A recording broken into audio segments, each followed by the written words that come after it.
윤석열 전 대통령이 특검 첫 조사를 받고 오늘 새벽 15시간 만에 귀가를 한 가운데 특검은 내일 오전 9시에 재소환을 통보했습니다.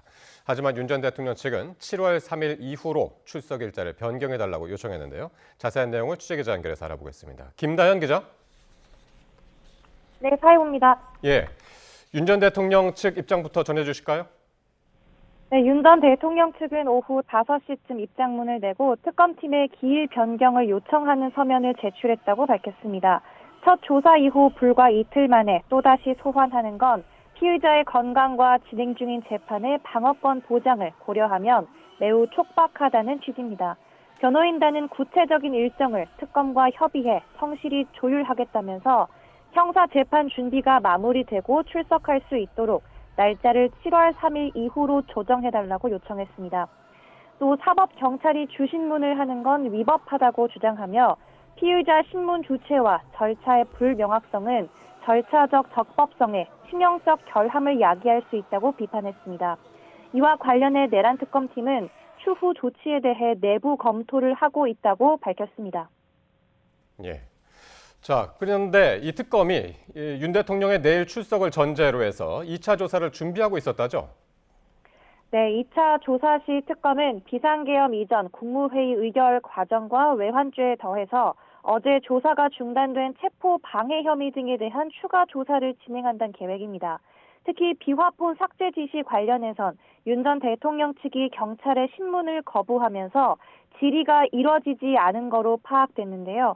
특검 관계자는 추후에도 앞서 수사를 맡았던 박창환 경찰청 중대범죄수사과장이 조사하되 순서를 조정하는 등 다양한 전략을 짜고 있다고 말했습니다. 윤 전 대통령이 비교적 적극적으로 조사에 응한 국무회의 의결 과정이나 국회 계엄 해제안 의결 방해 혐의에 대한 조사를 먼저 진행해 불출석 명분을 만들지 않겠다는 포석을 둔 겁니다.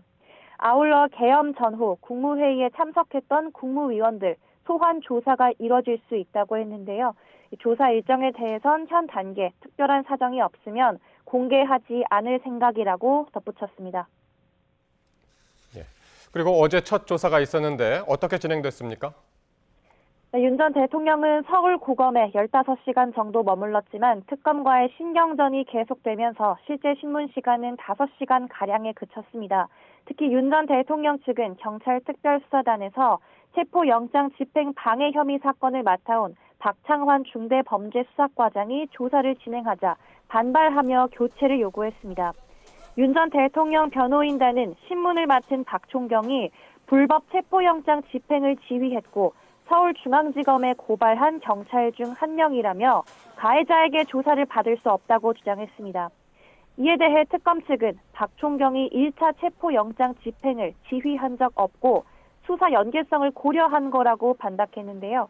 윤 전 대통령 측은 경찰이 진행하는 조사엔 응하지 않겠다며 맞섰고 오전에 진행된 피의자 신문 조서에서 서명과 날인을 하지 않았습니다.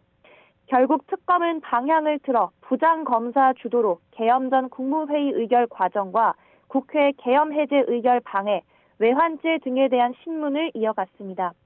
윤 전 대통령 측 입장과 관련해 특검의 향후 입장은 들어오는 대로 전해드리겠습니다. 지금까지 사회부에서 YTN 김다현입니다.